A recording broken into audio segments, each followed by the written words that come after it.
Coming up on this week's episode of TechSNAP, OpenSSL issues major security advisories. We'll break down the details, and then we'll go into the real-world impacts of these flaws. Plus, we've got some great networking and storage questions in our feedback segment, a rock and roundup packed full of news, and much, much more on this week's episode of TechSNAP.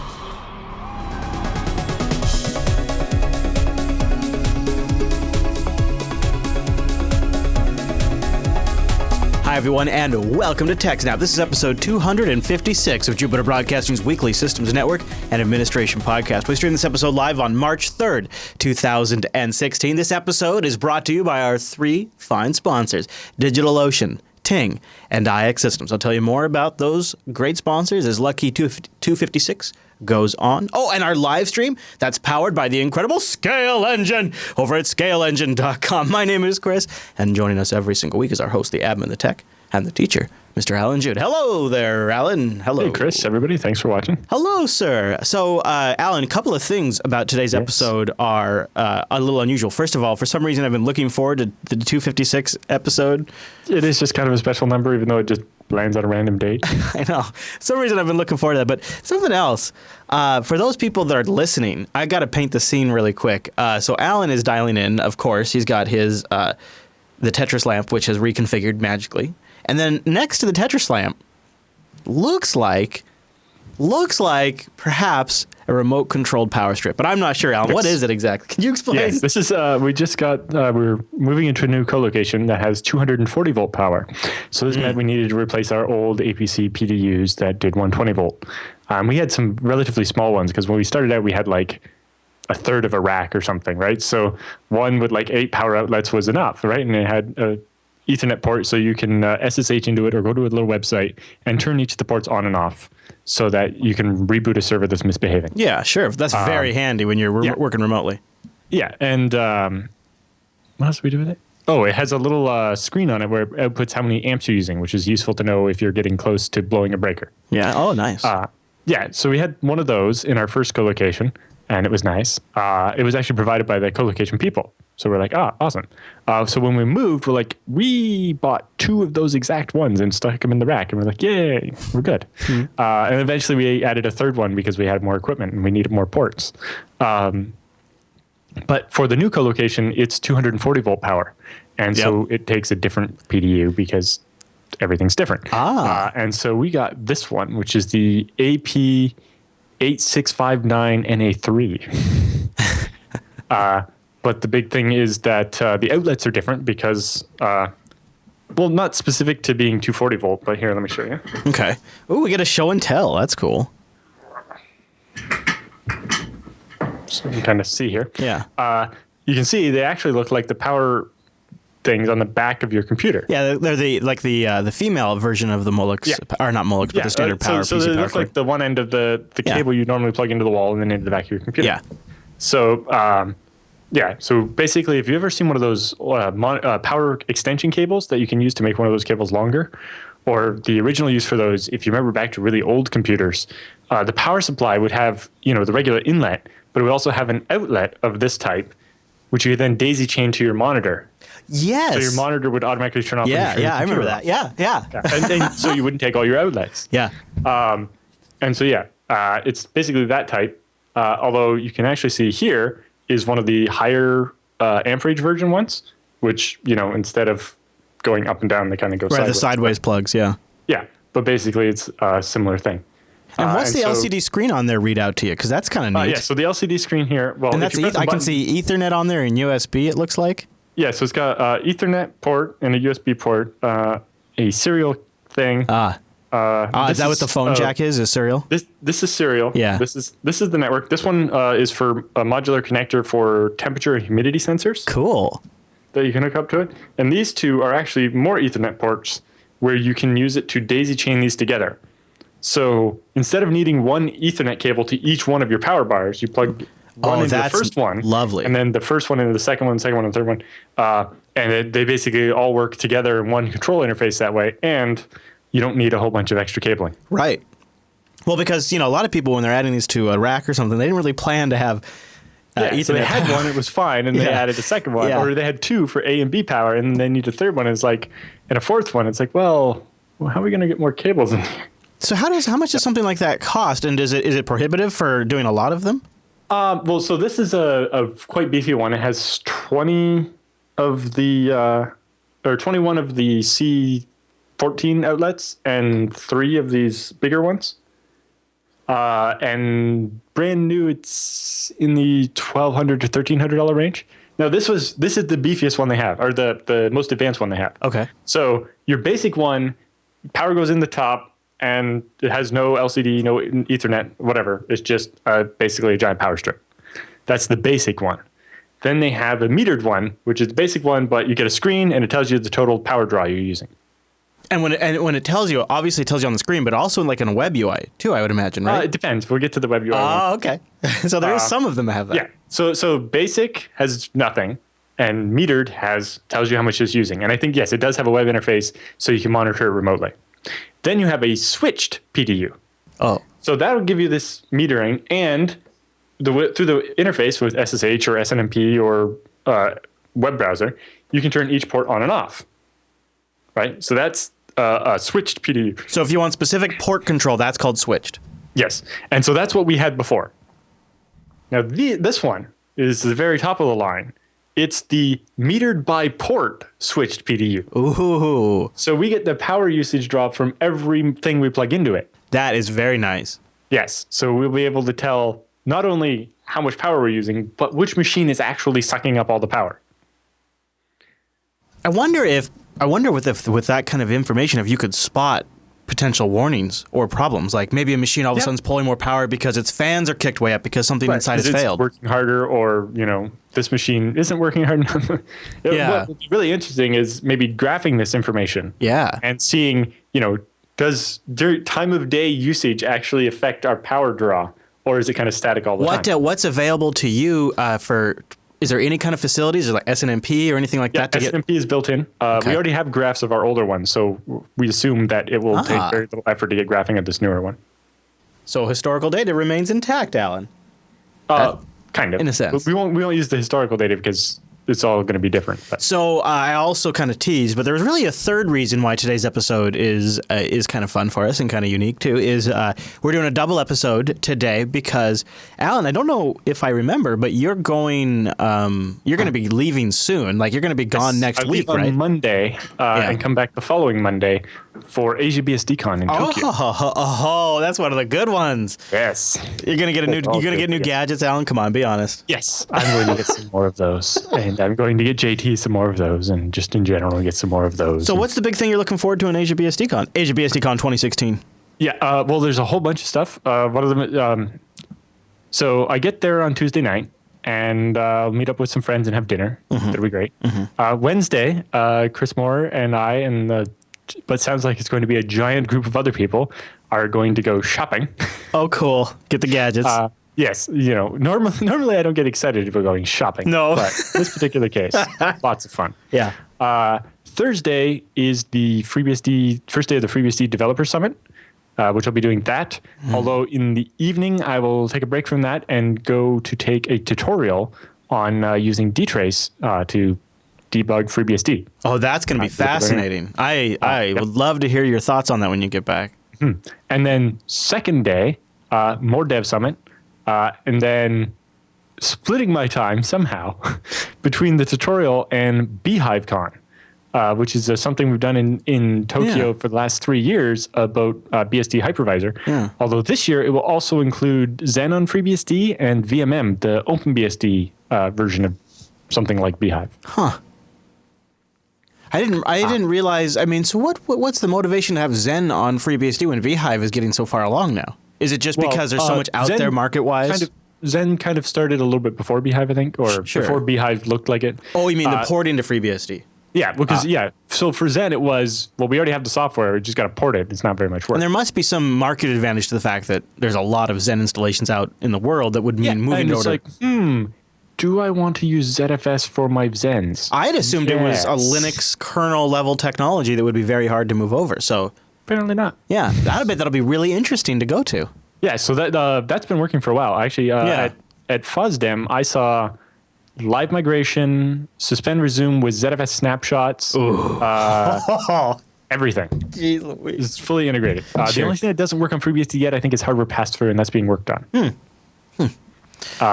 So yes, the funny thing is that Zen, while it seemed like it kind of came out of nowhere around the same time as Beehive, because it was pretty much already done, it was able to get it kind of eclipsed Right. Beehive on features kind of at a certain Right, point. because a lot of the Zen Although- stuff's already written. Yeah, and a lot of the tools like libvirt already work. You don't Right. have to do anything special. Yeah. But Beehive does have its own advantages in the more debugging side, and partly maybe from a security perspective of just not having any emulation that can get screwed up, like a floppy disk. Almost everything has that QEMU floppy disk in it. Yeah, And yeah. We've talked about was that a before on the vulnerability, show. Yeah. And Beehive just was like, well, we don't need floppy disk anymore. So it's a we're just modern. not It's more. even gonna- It feels like Yeah. it's more modern. Like it's Well, written. it's basically in order to save time while building it, they basically Sure. made it only Sure. do what was absolutely necessary and to offload everything it could to the CPU's like hardware virtualization Of course, features. which is going to minimize attack surface and obviously minimize complications. Yeah, but we're hoping for a big announcement at BeehiveCon about more Beehive stuff. So that's concurrent with Asia BSDCon. So you really are going to be bouncing around. all that stuff is happening the 2 days before the conference starts. So while technically kind of part of the conference, like the tutorials and the dev summits, the actual conference doesn't start until Saturday, Wow. where there'll be 2 days of talks. On the Sunday, I will be presenting my paper on booting from encrypted disks using FreeBSD, which is stuffing a minimal version of the FreeBSD encryption driver down into the boot code so that you can decrypt the bootloader off of your encrypted disk and boot from it. That's a so neat that- one. Yeah, it's so that you're, if you're using ZFS boot environments where you can have basically multiple concurrent versions of the operating system that share your home directory and so on, it's kind of like dual booting but different. So you can have that even if your disk is encrypted, which currently you can't do. So just doubling back on the DStat thing, do you think coming away from that, do you suspect you might find ways to look at your infrastructure and say, I mean, can DStat be used to sort of find ways to... Sorry. Oh, yeah. Oh, sorry. Yeah. Right. DStat's totally different thing. Dtrace. Do you think Dtrace could be used to find like ways to improve performance in an overall infrastructure? Or is Dtrace primarily going to be for debugging and watching something as you're building? So it's really about seeing what's happening on your system. So, for example, here in Penchara, who we interviewed on BSD Now a couple months ago, he and I worked together using Dtrace, and we're actually able to see, watching the TCP congestion window on a connection going up and down and figuring out why I wasn't getting 10 gigabits over my between my ZFS machine and another machine over SSH. So that's a perfect example. Yeah, then. and so and this tutorial specifically is kind of geared towards your sysadmin. Maybe you know a little bit of programming, but really this is how you can use Dtrace to find out what's happening in your system. And the first time I used it, much beyond just using a couple of scripts that Hiran gave me for the TCP stuff, was now recently playing with ZFS and trying to figure out why it was behaving the way it was with regards to the cache. You can, put a little hook so it says every time ZFS checks how much memory is available, print out the stats. Or let me know every time ZFS gives some memory back to the operating system. Or every time it wants to but can't. And makes it very easy to see what's going on in the system. Yeah, I find it to be interesting. The reason why it was kind of crossing my mind is we're watching the whole, like we covered last week, ZFS and the Software Conservancy and Canonical, and I think Dtrace is high up on that list of tools that are CDDL licensed that they'd like to move over to Linux. So well, somehow Oracle has moved Dtrace onto their version. Unbreakable Linux, right? So yeah. So it's like, did they just change the license or not? Or are they implying something by doing so because they're distributing it? Yeah. But then but for them it's like, well, it's ours, so we just gave ourselves a different license. Or I don't know. It's an interesting. Turns out when it comes to Oracle and licensing, there's a few interesting questions involved. Yeah. Who would have thought? If you want to know more about the ZFS licensing thing, check out this week's episode of BSD Now. Oh. We also, on top of the Software Conservancy, the Software Freedom Law Center has entered the equation. Right. And the Linux SCSI subsystem maintainer has some interesting thoughts. Oh. I will check it out. Yeah, I read Eblin Moglen, or however you say his name. I read his thoughts recently, and so I'll catch that episode. All right, Alan. So we have something we haven't really done before, I don't think, is we're going to take a big story and just really deep dive across the whole news segment on TechSNAP. Yeah, it's kind of a multifaceted story. So yeah, and so we thought to make room for that, I wanted to start right now by mentioning our friends at DigitalOcean. Head over to DigitalOcean.com and use the promo code SNAPOcean to get a $10 credit at DigitalOcean. Then you can go build a rig up in their cloud infrastructure, and it starts at $5 a month. So if you use the promo code SNAPOcean, you could use that for 2 months for absolutely free. In less than 55 seconds, you're pricing, at $5 a month. In less than $5 a month. That's cheaper than a burger from Five Guys. We were talking about Five Guys on the pre-show. That's cheaper than a burger from Five Guys at $5 a month. And here's what you'll get. 512 megabytes of RAM, a 20 gigabyte SSD, a blazing fast CPU, and a terabyte of transfer. And then they have plans that just step right up from there. Very straightforward pricing, very straightforward upgrades. It's all what you would expect. You can check it out at DigitalOcean. It's really nice. The bandwidth they give you for the money is really good. That is. A terabyte at $5 a month is really, and of course it steps up from there too. It's like, that's the terabyte of transfer is the starting transfer. Yeah. Which is great. Really great. And unlike a lot of virtual servers that you rent, it actually has a gigabit connection to the internet, not 100 megabit. Nice and fast. And they got data centers in New York, San Francisco, Singapore, Amsterdam, London, Toronto, Germany, and I believe... Yes, just announced. Yeah, there's a new one. It's in India, right? It's in Bangalore, India. Yeah, Bangalore. Yeah. Wow. There you go. I kind of now I kind of want to drop it over there. Just getting the pricing they have over here for over there will be really interesting. That's very true. Because the price we currently pay at Scale Engine for a server in India is slightly ridiculous. Yeah, good point. Good point. I love DigitalOcean's control panel. They have a great interface, a very intuitive API. I don't know if we've really talked about it on TechSNAP, but they have this HTML5 console that basically lets you get right down into watching the OS boot or whatever. Well, on BSD Now, we've covered tutorials on how to take whatever OS they gave you and replace it with a different OS that they don't offer. Right, because you're getting console access. Yeah, so you just get down there and be like, oh, do you know what I'm going to do? I'm going to put NetBSD on my droplet. Yeah, and that's also how I know folks are going from like Debian to Arch as well and things like that. Console access is great. It also means because it's not Flash or anything like that, you can use it on any device without having to use Flash, which is very, very nice. So use the promo code SNAPOcean, get the $10 credit. And while you're there, if you've been affected by the parse shutdown, we've been talking about this on Coder Radio, there is a DigitalOcean guide on how to run a parse server on Ubuntu 14.04. What's parse? Parse is sort of like it's like a whole platform as a service backend infrastructure that developers have used for their apps. And like it's everything from like database and API calls for kind of like all kinds of state information. All of it can be stored in parse, and then they give you all of the front end kit to like build it around the app, make it really easy to deploy your application. But then when they shut down, you're kind of left high and dry. However, they kind of did a good guy move, Parse did, and they're like, well, here, we're going to open source the server so you can migrate to this. And this is a guide that tells you how to send that to spin that Parse server up. Also, our buddy Michael Dominic from Coder Radio, you can check out Buccaneer.io. Or check out Buccaneer, just Google search Buccaneer Tech. He's offering a parse migration. But I think it's really nice of DigitalOcean to sort of jump on that. You know, that's sort of something that just came up in the news just a few days ago, and they're already on top of it. It's pretty awesome. It's a great service. And it's an example of how you can get a $5 droplet and take it to the next level with their one-click deployments and their great community guides. DigitalOcean.com. Use the promo code SNAPOcean.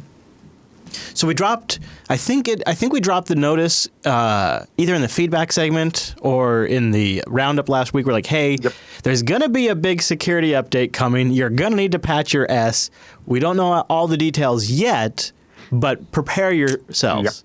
Well, it dropped, and I girded the loins, Alan, and I'm ready because I believe it involves OpenSSL, which means there could be trouble afoot. What's going on? So OpenSSL has released new versions of the software, 102G and 101S, to address a number of vulnerabilities, including CVE 2016, what do we got here? 702, 703, 704, 705, 797, 798, 800. Yikes. Yeah. So we got some interesting ones here. The first one is super high priority. It's called Drown. We'll talk a bit more about it later, but it's basically a cross-protocol attack on TLS, which is the modern HTTPS crypto using SSL v2, which is the really old thing that we shouldn't be using. But sometimes it's kind of on by accident. So yeah, they say the cross-protocol attack was discovered that could lead to decryption of TLS sessions by using a service supporting SSL v2 and export cipher suites as a Bleckenbacher RSA padding oracle. Note that traffic between clients and non-vulnerable servers can be decrypted provided another server supporting SSL v2 and export ciphers, even if it's running a different protocol, shares the same RSA key. So if you had the same SSL certificate on two servers, even if one of them is super locked down and got all the latest stuff, if one of them doesn't, you can get the key and decrypt the traffic from both. Lovely. So, yeah. So even if you're all patched up on your one server, if you forgot about the other server and it shares the same certificate, you're screwed. Sounds like it. Yep. Then they have next one here is divide and conquer session key recovery. I like that. Divide and conquer, huh? Yes. This issue only affects version of OpenSSL prior to March 19th of 2015, at which time this code was refactored to address a different vulnerability. So it turns out while they fixed some code in March of 2015, they accidentally fixed another vulnerability. Yeah. S2 SRVR.C did not enforce the clear key length being 0 for non-export ciphers. If clear key bytes are present for these ciphers, they displace the encrypted key bytes. This leads to an efficient divide and conquer key recovery attack. If an eavesdropper has intercepted an SSL v2 handshake, they can use the server as an oracle to determine the master key, using only 16 connections to the server and negligible computation. And then they get the entire key. More importantly, this leads to a more effective version of the drown attack that we talked about a second ago, and we'll get into more detail later, that's effective against non-export cipher suites and requires no significant computation. This issue affects OpenSSL version 102, 101L, 100Q, 098ZE, and all earlier versions. This issue was reported to OpenSSL in February 10th of 2016. We're not done yet. No, I know. I'm waiting. Next, we have CacheBleed. Okay. CacheBleed, huh? That sounds nice. So this one, while given a low severity compared to the other two, which were high, this is a side channel attack on modular exponentiation. CacheBleed. Yes, a side channel attack was found that makes use of cache bank conflicts on the Intel Sandy Bridge microarchitecture, which could lead to the recovery of your entire RSA key, even if it's 4096 bits.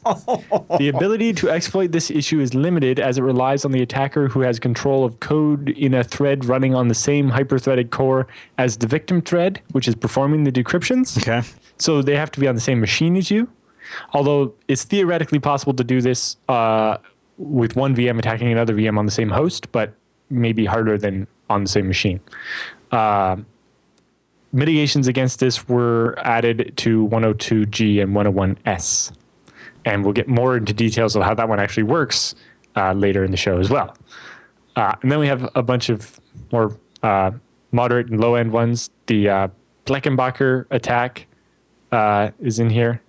This issue is severity moderate. Only affects version of OpenSSL prior to March 19th, 2015, at which time the code was refactored to deal with a different vulnerability. The S2 SRVR.C overwrites the wrong bytes in the master key when applying the Bleckenbacher protection for export crypto suites. So I'll explain what that is later. Okay. Sorry. I just keep referring to later, but this is a huge story, and I can't explain it all out of order. No, we're setting it up. Setting it up. This provides the Bleckenbacher oracle and could potentially allow more efficient variants of the drown attack. This issue affects all versions of OpenSSL prior to March 19th of 2015. Okay. Then we got some more low severity ones here. We got double free in the DSA code. So if you use DSA private keys instead of RSA, a double free bug was discovered and could lead to a denial of service attack or memory corruption for applications that receive DSA private keys from untrusted sources. This scenario is considered rare, and that's why it's got a low vulnerability. This issue was reported to OpenSSL February 7th by Adam Langley of Google and Boring SSL while using libfuzzer. The error was fixed by a developer of OpenSSL. So interesting result from the Boring SSL project. Yeah, well, they were just running their libfuzz against it, but yeah. A memory leak in the SRP database lookup.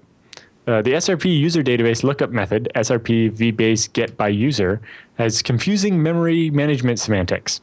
The return pointer was sometimes newly allocated and sometimes owned by the caller. The calling code had no way to distinguish between these two cases. Specifically, the SRP server that configured a secret seed to hide valid login information are vulnerable to a memory leak. An attacker connecting with an invalid username can cause a memory leak of around 300 bytes per connection. Servers that do not configure SRP or configure SRP but do not require a seed are not vulnerable. In Apache, the seed directive is known as SSL SRP unknown user seed. To mitigate the memory leak, the seed handled in get by user is now disabled even if the user is configured a seed. Applications are advised to migrate to the SRP vbase get one by user because they changed the API. However, note that OpenSSL makes no strong guarantees about the indistinguishability of valid and invalid logins. In particular, the computations are currently not carried out in constant time. So this is constant time is something you hear about a lot in cryptography. Oftentimes, figuring out that something's invalid means if you're trying to do math on like the good thing and the bad thing at the same time, the bad one will be invalid and will finish a lot sooner because as soon as you find it's invalid, you stop doing the work, right? But that allows an attacker to know, imagine if when you tried an invalid username, it returned after, 0.1 seconds saying invalid password. But if you tried a valid username, it took like 0.5 seconds because it actually was, trying the password with doing strong crypto or whatever. That means very easily you'd be able to just scan a whole bunch of different usernames and quickly figure out which usernames exist and which ones don't. So in cryptography, a lot of operations are done what's called constant time, where it will always take the same amount of time to do this, no matter if it succeeds or fails, because it will basically just wait and make sure it always takes at least this long so that an observer won't be able to tell whether it worked or not just by looking at how long it took. Another one here, the BN hex to BN and BN dec to BN, null pointer dereference and heap corruption. Sorry. In the hex to binary function, the number of hex digits is calculated by using an integer, the value I. Later, the bn expand function is called with a value of I times 4. For very large values of I, this could lead to bn expand not allocating any memory because I times 4 would be such a big number that it would overflow and become negative. This can cause the internal big num data field as null, leading to a subsequent null pointer dereference. For very large values of I, the calculation I times 4 could be a positive value smaller than I, because if you overflow all the way, right, so you're overflowing off the top, go down to the biggest negative number, and come up again and actually end up at a positive number, but less than the original number that you're trying to multiply by. In this case, memory is allocated to an internal big num data field, but it is insufficiently sized, leading to a heap corruption, because you end up allocating 4 bytes of memory and then writing 100 bytes to it. And so everything after the memory you allocated gets clobbered. There's a similar issue in the decimal to binary function. This could have security consequences if the hex to binary and decimal to binary are ever called by user applications with very large untrusted decimal or hexadecimal or decimal data. This is anticipated to be a rare occurrence, but they're just guessing at that. All OpenSSL internal use of these functions use data that is not expected to be untrusted, i.e. config file data or application command line arguments. If users develop application that generate config file data based on untrusted data, then it is possible that this could lead to security consequences. So this is anticipated to be rare. If the users, hold on. So the config file data application, if users developed applications generate config file data based on untrusted data, then it is possible. Yeah. What does that mean? Untrusted. So OpenSSL in the function assumes that the good guy admin wrote the config file. if your application uses the config file that you let the users decide what some of the options are, they could put a really big number in there and cause it to do bad things. Gotcha. Yeah. So the other one here is in fixed memory issues in bioprintf. So if you know anything about C, you know one of the most basic things is printf, which allows you to print out, you write what's called a format string. So you lay out the text how you want it, and basically each variable you want is %sign and then a symbol. And the symbol indicates what type it is, right? So %D is a decimal number, or %S is a string, or %X prints in hexadecimal, and so on. The internal format string function used in processing a %S format string in the bioprintf function could overflow while calculating the length of a string and cause an out-of-band read when printing very large strings. Additionally, the internal doAPR_outch function can attempt to write to an out-of-bound memory location at an offset from a null pointer. In the event of memory allocation failure, in OpenSSL 102 and below, this could be caused where the size of a buffer to be allocated is greater than the maximum size integer. This would be in processing a very long %S format string. Memory leaks could also occur. The first issue may mask the second issue dependent on compiler behavior. These problems could enable attackers with very large amounts of untrusted data is passed to a printf function. If applications use these functions in this way, then they could be vulnerable. OpenSSL itself uses these functions when printing out human-readable dumps of ASN.1 data. Therefore, applications that print this data could be vulnerable if the data is from an untrusted source. OpenSSL command line applications could also be vulnerable when they print out ASN1 data, or if untrusted data is passed to a command line argument. So, if your script allows the user to submit a form and then you run OpenSSL commands based on that, they could cause this to happen. Also, I've seen recently when I went and renewed an SSL certificate, when I gave them the certificate request form, they actually read it and give me information out of it back on the form. And so that means they were obviously running some command to read it in the background. So I wonder if I made a big invalid certificate, if I could crash their OpenSSL. That's what I was just thinking. Yeah, it sounds like it. Sounds like they must be doing that. Yep. And I think that's all of them. Let's just a quick check. Cross domain, divide, conquer, double free. The printf function looks like the last one. Yes. Yeah. So we've covered all the vulnerabilities they fixed. And just another reminder, as in their previous announcements, OpenSSL version 1.0.1, which is what a lot of people are using, will cease being supported December 31st, 2016. No security updates for that version will be provided after that date. Okay. If you're using OpenSSL version 0.98 or 1.0.0, those already ended in December of 2015. So they won't get patches for this, and you need to upgrade.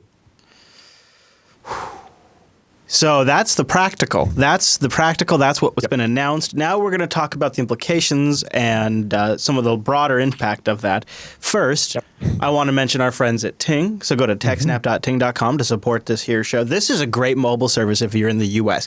No contract, no early termination fees, and you only pay for what you use. Your minutes, your messages, and your megabytes. And they just add them all up, whatever bucket you fall into, that's what you pay. It's a flat $6 a month for the actual line. So you can have as many lines as you want. And in fact, there's been some independent studies that have shown if you have more than 10 lines, that you're guaranteed to save money with Ting. It's like locked in. Now, it's specifically in small business situations too, where perhaps most of your employees are spending the day where there's Wi-Fi. This has really been, once I moved to Ting, I kind of gamified how I use my phone in the sense that I've set my podcast players and Google Photos to back up when I'm on Wi-Fi. I use my data connection on my cellular device. It's supplementary. I have it as it's there as a backup because I can do SIP calls, I can do Skype calls, I can do Telegram messages with voice memos. And of course, there's Hangouts. There's Hangouts too. I don't use that one as much, but some people do, and so I have it there for compatibility. And what I love about it is that works across Wi-Fi or my network. And Ting has GSM or CDMA. I primarily use the GSM network these days, and so for me, it means wherever I'm at, whether I'm on my mobile network or I'm on the Wi-Fi network, all of the methods to contact me remain the same. And whenever I'm on Wi-Fi, that phone is almost damn near free for me. That's what I love about Ting. And it's really mobile that is done differently. Since there's no contract, there's really no risk if you want to try it out for a bit and it doesn't work for you. There's no early termination fee. In fact, if you're in a duopoly contract right now, they have an early termination relief program, which you can find out more about on their site. Customer service actually rocks with Ting. I hate customer service with all the other ones. And Ting has an excellent dashboard to balance all of it out. Go check them out right now, too, on their blog. Go to techsnap.ting.com to support this show. Get a $25 discount, techsnap.ting.com. And then when you land there, go look at the blog. They just did an update about new international calling. So if I wanted to give Alan a call, now I know. Now I know what's up. If Alan ended up picking up a Ting phone for the times he's down here visiting us in JB, which I'm sure will be all the time soon. I don't know. Then he would have an idea of what he would look at. Hey, look at Canada right there. Look at, geez. 1 cent. 1 cent a minute. That's Instead not bad. It used to be 15. Yeah, they did it. That's a huge drop. So they have more information about that on their blog. Also, great phones. Everything from like really nice functional feature phones. A Samsung M400, $47, ships today, no contract, no early termination fee. And because this one's so cheap, they'll just give you $25 in service credit for your line. Now, the average Ting phone per line is about $23 a month, depending on how much you use it. It's somewhere in there. So they're going to give you a $25 credit, right? So that's going to pay for more than your first month of Ting service when you get the Samsung M400. Now, if you want something a little fancier, I would highly recommend looking now at the Nexus 5. When you go to techsnap.ting.com, you get our TechSNAP discount, $190. And the Nexus 5 does CDMA or GSM, which is great with Ting, so you can pick and choose. I love that. That's a super power user feature. Plus, you get the latest Android. The Nexus 5 is still a great phone. Of course, they've got the 5X, they've got the 6P, they've got the iPhones, they've got a sale right now on the S6. But look at this, $190 for the Nexus 5. Get the updates right from Googs. Ting doesn't get in the way of the updates. You get a great phone for nothing, with no contract, no early termination, and you own it. It's unlocked. It's yours. TechSnap.ting.com. Go there, support the show, learn more about Ting, and get yourself a discount. TechSnap.ting.com. And a big thank you to Ting for sponsoring the TechSnap program. Thank you, Ting. Okay, so I've seen a few different articles. It's got its own domain name and everything, Alan. I mean, this is happening. The problems with OpenSSL, the big real meta issue is everybody's using it. Commercial, hobbyists, people that have stood up a website 5 years ago and left it alone. Everybody's using it, so the impact is pretty major, right? Yeah, and it's kind of the problem we see with monocultures, right? When there's only one program that does this, that's popular, it means every time there's a problem, it's kind of a huge deal, right? And so even though we have some competing things like Amazon has S2N, which is the signal to noise, it only replaces kind of the API side. It still ends up using OpenSSL for the crypto in the background. While it may mean that using S2N means you won't have this problem because you've disabled SSL v2, it doesn't mean that you don't have the vulnerable version of OpenSSL in your system and some app might still use it or something. So, absolutely. And more, too, on the Linux side. It is becoming more common to statically link and bundle the libraries with Linux applications. In fact, there's an app image project. Docker is all about this. There are tons of examples now on the Linux desktop where there could be old versions of OpenSSL sitting around for a long time, even when the base OS is being updated. And end users may or may not be aware. The update. Your OpenSSL package in your package manager says it's up to date. But that app over there is using its own different version that's not good enough. Or that container. Yeah. Yeah. So more than 11 million websites and email servers that were scanned so far are protected by TLS, or the Transport Layer Security Protocol, are vulnerable to a newly discovered low-cost attack that decrypts sensitive communication in a matter of hours and in some case almost immediately. So basically, this means that an attacker monitoring in the middle could decrypt all of the traffic. So that means when you go to your bank's website and log in and do a transfer, they could see your username, your password, account numbers, the amount of money, everything. Everything is over SSL nowadays. So your email, they'll see your username, password, the emails, everything. Lots of different things that can go back. Yeah, lots of things that are built for mobile now too, like lots of apps. That's a huge area. I was thinking about this too for some different things. And so you look at now, OpenSSL is one example, but there's lots of other examples too. 11 million websites, though. I think that's the point to sort of underscore. 11 million websites, and that's just what they did in the scan. And it doesn't even count all of the things like email servers or messaging servers or IRC servers, right? That are also all using it. So it's 11 million websites is the tip of the iceberg, my friend. Yeah, it's pretty crazy. So the researchers have dubbed this vulnerability DROWN, DROWN, which stands for Decrypting RSA with Obsolete and Weakened Encryption. All right. It's got itself a name. And it's got itself a logo, too. DrownAttack.com. Yeah. There you have it. So it's a padlock with a crack in it floating in some water. Yeah, it's cute, and it's not over the top like HarpLead was. Yes. A little less markety, more information-y. Yes. But they got the tool to check for it, the paper, and some Q&A. Yeah, to give them credit, that is at the very, very top of the page. So they're really making something out of this. And then down here at the bottom, this one, it's it's backed by a paper instead of a company trying to sell something. But that's the big difference, isn't it? Yeah. And you can really see it. Mm-hmm. So the attack works against TLS-protected communications that rely on the RSA crypto system, which is pretty much everything, when the key is exposed even indirectly through SSL v2, which is a TLS precursor that was retired almost 2 decades ago because of crippling weaknesses. So why is it still being used? The vulnerability allows an attacker to decrypt an intercepted TLS connection by repeatedly using SSL v2 to make connections to a server.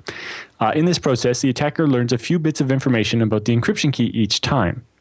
While many security experts believe the removal of SSL v2 support from browsers and email clients prevented abuse of this legacy protocol, some misconfigured TLS implementations still tacitly support the legacy protocol when end users specifically request it. Sure. Yeah, sure. So while it's been changed so that it won't ever auto-negotiate it, it will, if you specifically ask for it and only it, then it can still give it to you. And so you can use this to repeatedly connect to the server and get a little bit of the key each time until you've got most of the key, and now you can decrypt everything. I see. Now, turns out, if you combine this with other attacks, like me using the export grade encryption instead of the newer stuff, you get more of the key each time and have to do it less. Oh, thanks, export grade encryption. Thanks. Yes. Interestingly, Libre SSL is not affected by Drown because all support for SSL v2 was removed a long time ago. They say recent scans of the internet at large show that more than 5.9 million web servers, comprising 17% of all HTTPS protected machines, directly support SSL v2 still. The same scan revealed that at least about 1 million TLS protected email servers also support that insecure protocol. That's a troubling finding, given that the widely repeated advice is that SSL v2, support for secure socket layer version 2, should be disabled on everything. So we've been telling people to disable SSL v2 for years, and yet there's 6 million web servers and 1 million email servers that are definitely still doing it. And those are just of the ones that were in the scan. Yes. More trouble still, even when a server doesn't allow SSL v2 connections, it may still be susceptible to attack if the underlying RSA key pair is reused on a different server that does support the old protocol. So if you have 2 servers that are using the same certificate because they're on the same domain or something, sure. And one of them is vulnerable, you can use it to get the key and then attack the traffic from any of the servers that share that key. Or it means even if you've followed all the instructions in the best practice guide and you have your Nginx or Apache locked down just perfectly to only use the right stuff, if you haven't done the same to your email server on the same machine that shares the same certificate, you might as well have not bothered. Ouch. True. Yep. So even a lockdown server with tightened up security can be compromised if it shares a certificate with a less secure server. I've actually seen this with my bank. When I went into my browser settings and removed support for a bunch of older crypto algorithms and stuff, all of a sudden images and stuff wouldn't load on my bank's website.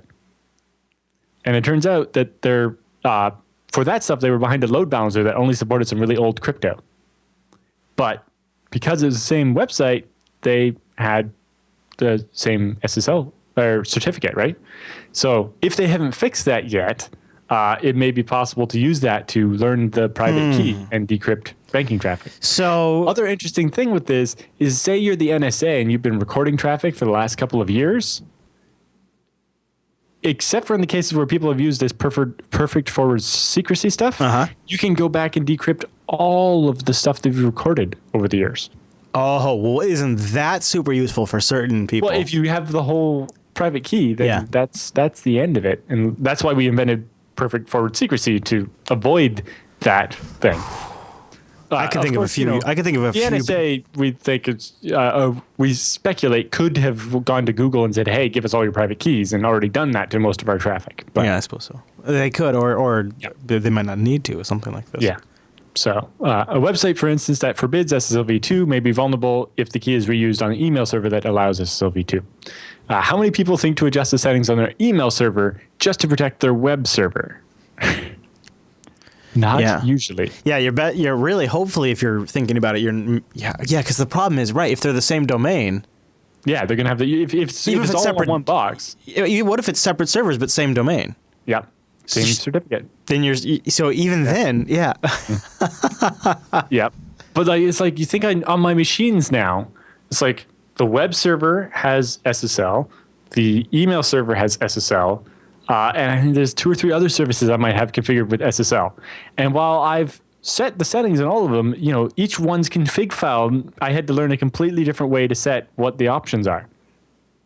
And so, there'd be a lot of groping through man pages. Gosh, now I'm thinking about things like, too, when I set up Mattermost and Rocket Chat, and they I don't know if they're using system libraries or if they're using their own, and now you combine that with no matter what, you're going to have to make sure in each application you have to explicitly disable SSLv2. And with Let's Encrypt, more and more people are using it in more and more places than ever before. It's not just web servers where Let's Encrypt. The nice thing with Let's Encrypt is you're more likely to have a bunch of separate certificates instead of just one. Good. Yeah, good. True. Good. Yeah, right. Yeah, each machine. Yeah. Yes. Okay. So that way only the insecure machine gets compromised instead of all the machines. That makes me feel better. Yeah.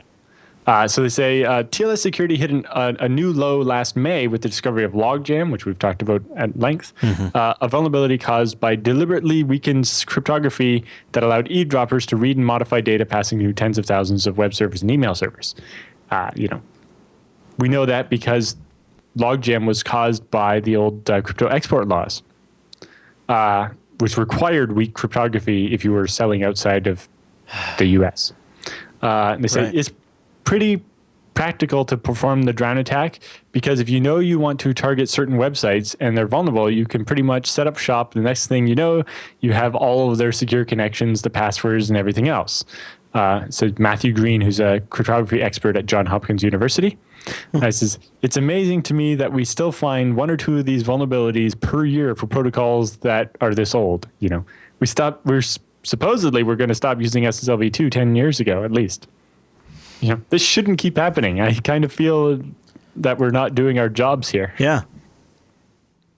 But, legacy hardware is like people still trying to support IE6 on XP is part of the problem, and, older Android phones and stuff.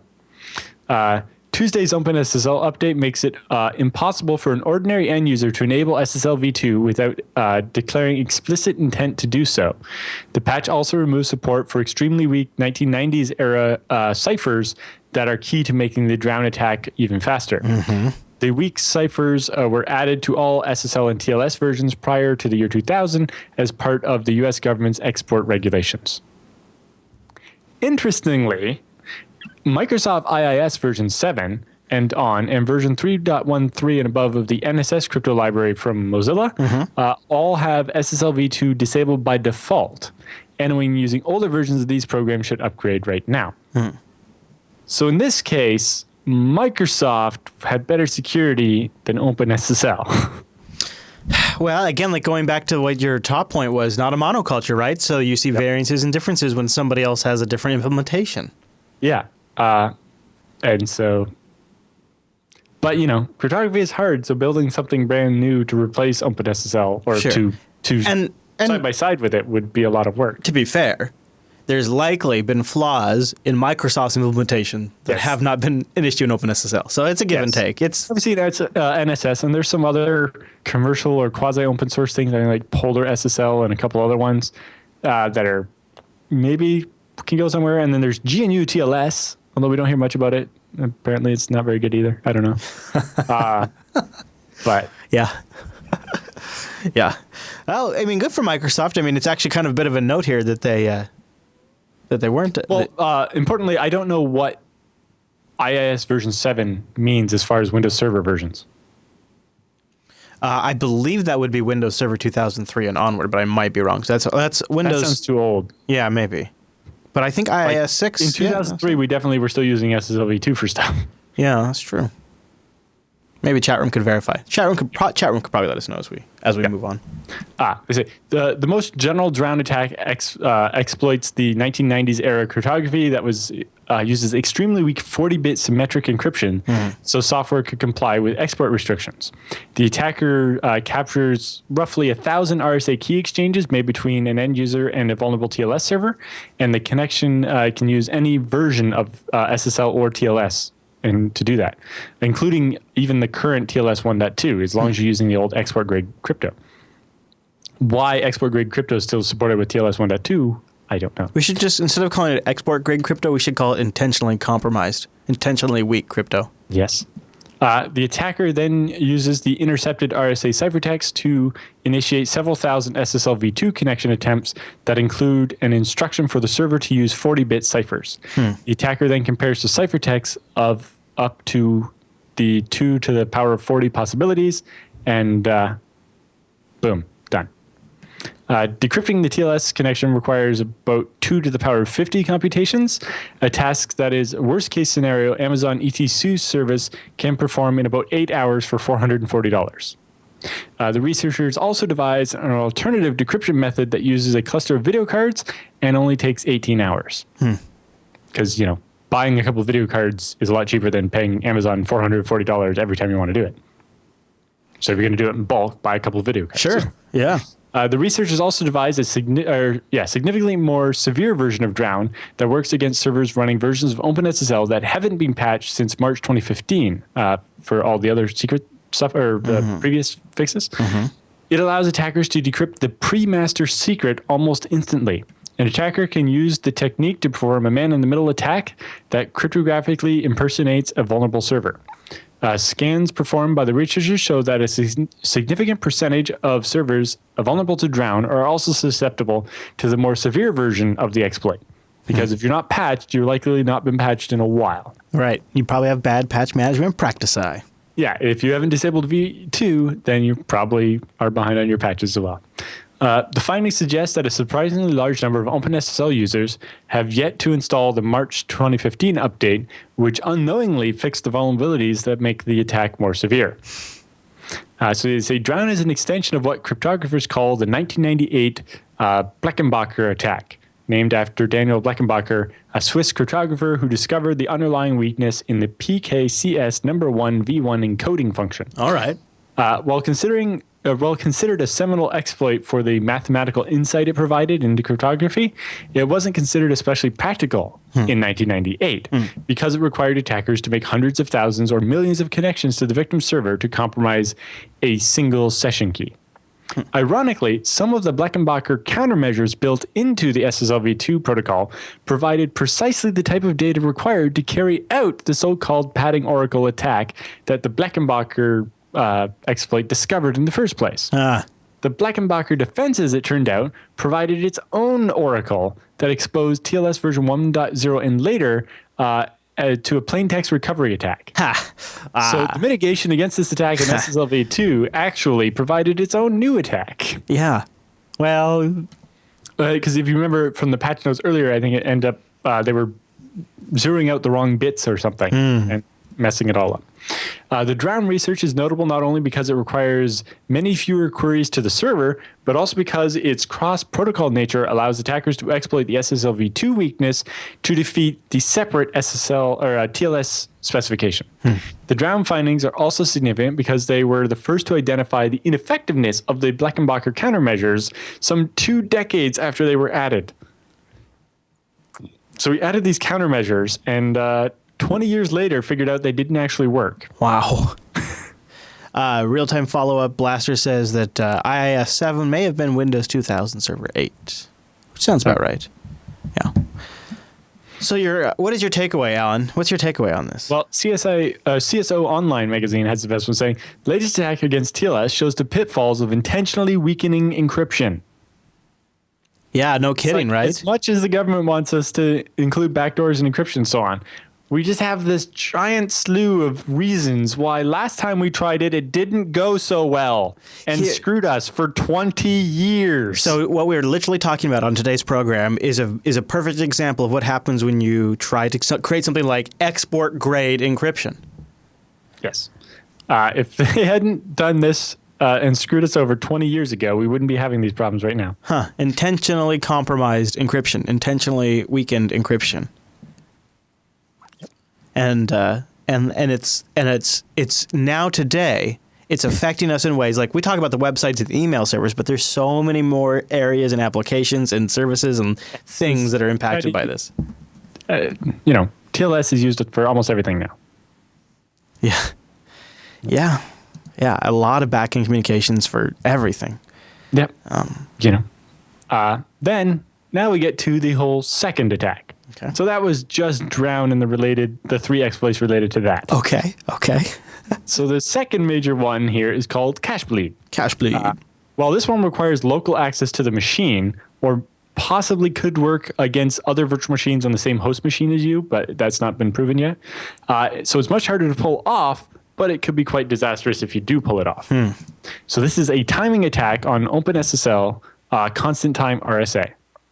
So CacheBleed is a side channel attack that exploits information leakage through cache bank conflicts in Intel processors. I'll explain what that is later on. Okay. By detecting cache bank conflicts via minute timing differences, we are able to recover information about victim processes running on the same machine. Our attack is able to recover both 2048 and 4096-bit RSA secret keys from OpenSSL 1.0.2F running on an Intel Sandy Bridge processor after observing only 16,000 secret key operations like decryption and writing a signature. Really?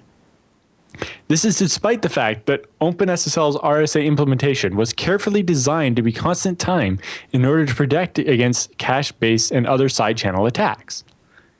So remember we talked about constant time earlier, and so OpenSSL did all this painstaking work to be constant time for this thing to prevent this kind of attack.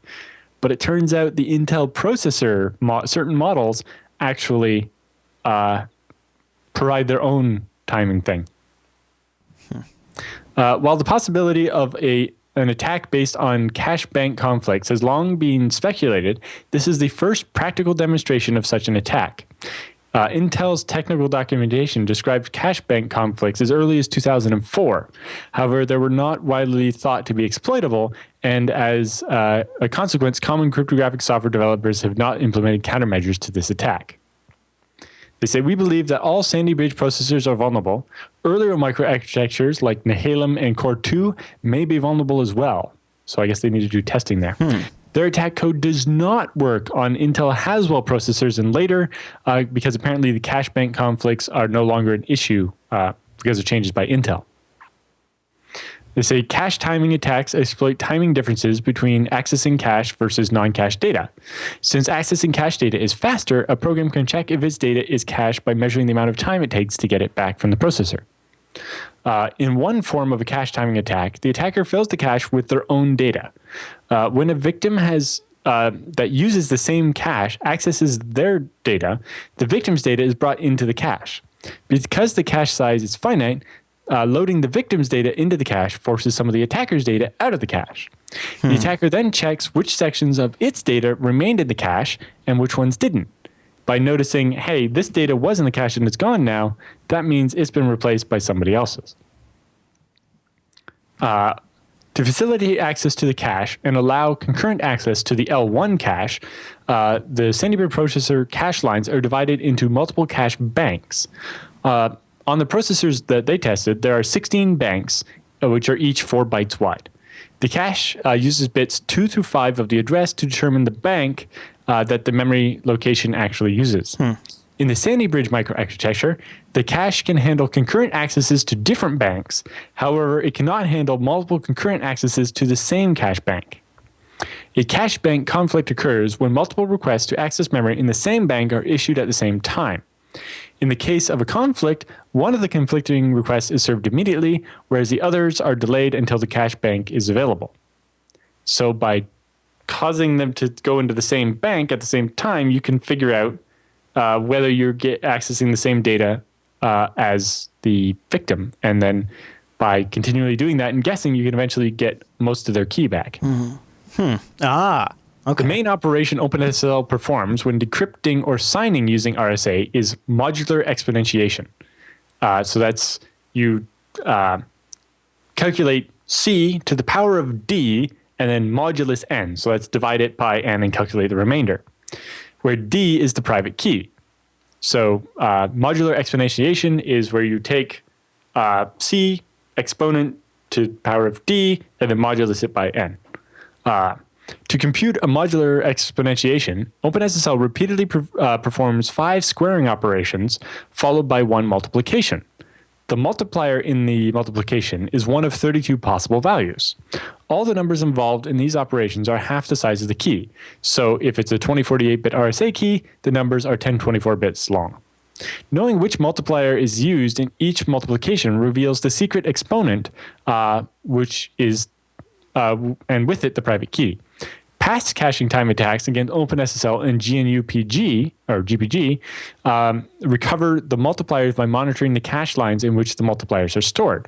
To protect against such an attack, OpenSSL stores the data in the data of several multipliers in each cache line, ensuring that all the cache lines are used in each multiplication. However, the multipliers are not spread evenly across cache banks. Instead, they're divided into 8 bins, each bin spanning 2 cache banks. More specifically, multipliers 0, 8, 16, and 42 only use bin 0, which spans cache banks 0 and 1. Multipliers 1, 9, 17, and 25 only use bin 1, which spans bank 2 and 3, etc. As a result of this memory layout, each multiplication accesses 2 cache banks slightly more than it accesses any other cache banks. For example, if in the case of a 4096-bit RSA, the multiplication takes 120 additional accesses of the multiplier's cache bank. And so by hitting all the banks and figuring out which other one is being busy, you can figure out which one it was using. And they say the interesting thing is because RSA keys contain so much redundancy, you can recover a 4096-bit RSA key from as little as 60% of the key material, requiring around 2 hours of CPU time, which on a high-end server with many CPUs can be done in less than 3 minutes. That got my attention. Yeah. Okay. All right. So it's serious.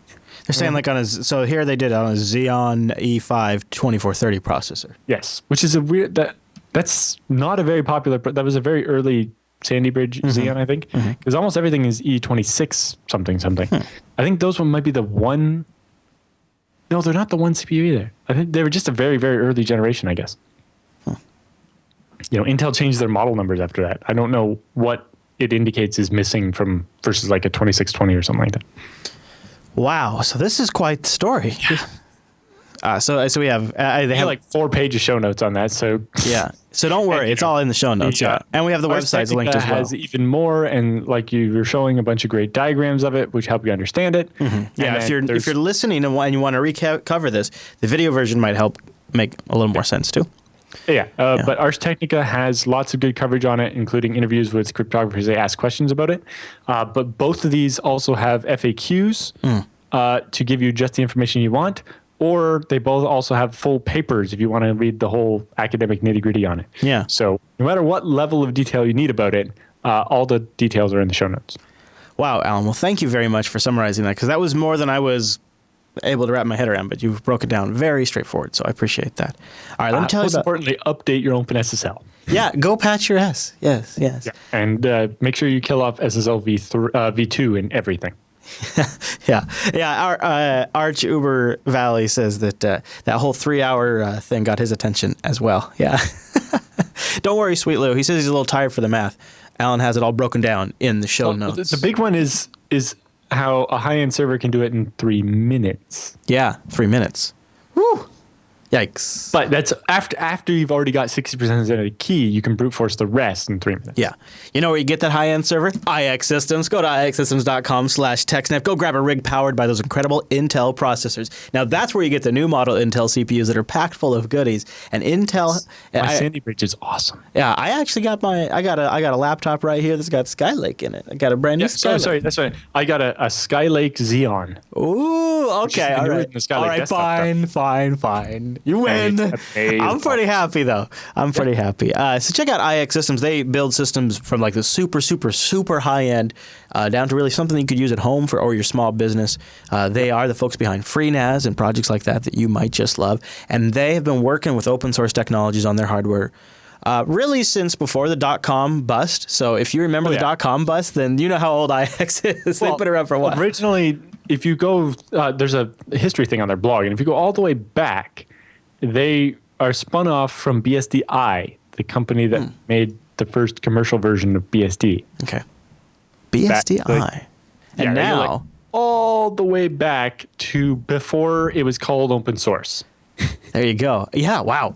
And now they're really building enterprise-grade systems around all the different open source technology stacks. And to really do that right, they have great hardware partnerships, and they bring people in-house at the IX team that are behind some of these really important projects. And they also get involved with the community. In fact, Alan, I know you were there, and I noticed on the 25th they posted their FreeBSD Storage Summit 2016 wrap-up on their blog. I'm sure you must have seen this. Yeah, well, I'm kind of off on the right side. Are you on there? I'm not in that picture, but I'm on the other side of the room. Oh, okay. So it sounds like it was a pretty cool summit. If you guys want to read more about it, they have a post up on their blog. IX is there. They're going to be at Linux Fest Northwest, too.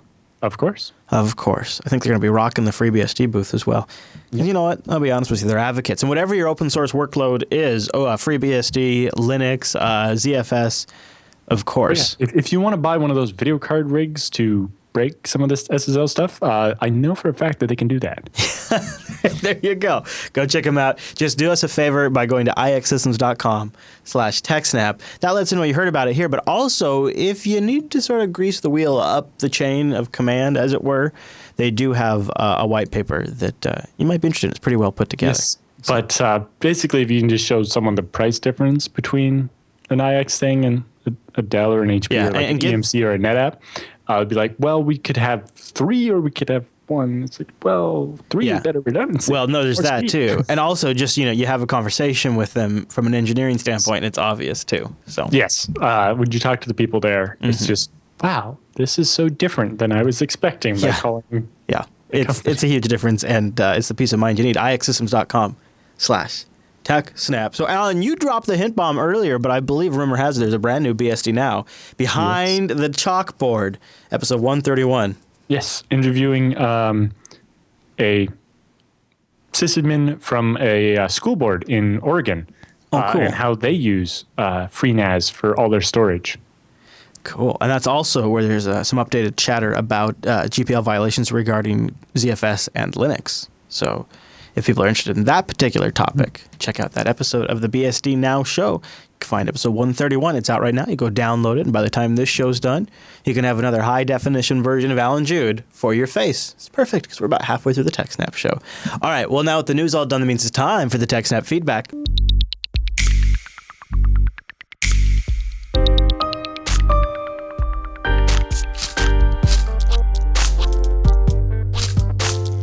Thanks for sending your emails to TechSNAP@JupiterBroadcasting.com or popping that contact link at the top of the Jupiter Broadcasting website, or maybe starting a thread in our subreddit at TechSNAP.reddit.com. Paul writes in with our first email this week, and I want to say thank you to everybody who sent in a whole bunch of emails to cover for our double recording session. You guys are awesome. Best audience ever. So Paul writes in, my TV is on a different router. Dun, dun, dun. Get ready for this one. He says, to take a break from all of the ZFS questions, I'm going to toss in a networking question to stir things up a little bit. I like it. So here's his current setup. Internet comes into his ISP modem / router, which has a line out to the TV.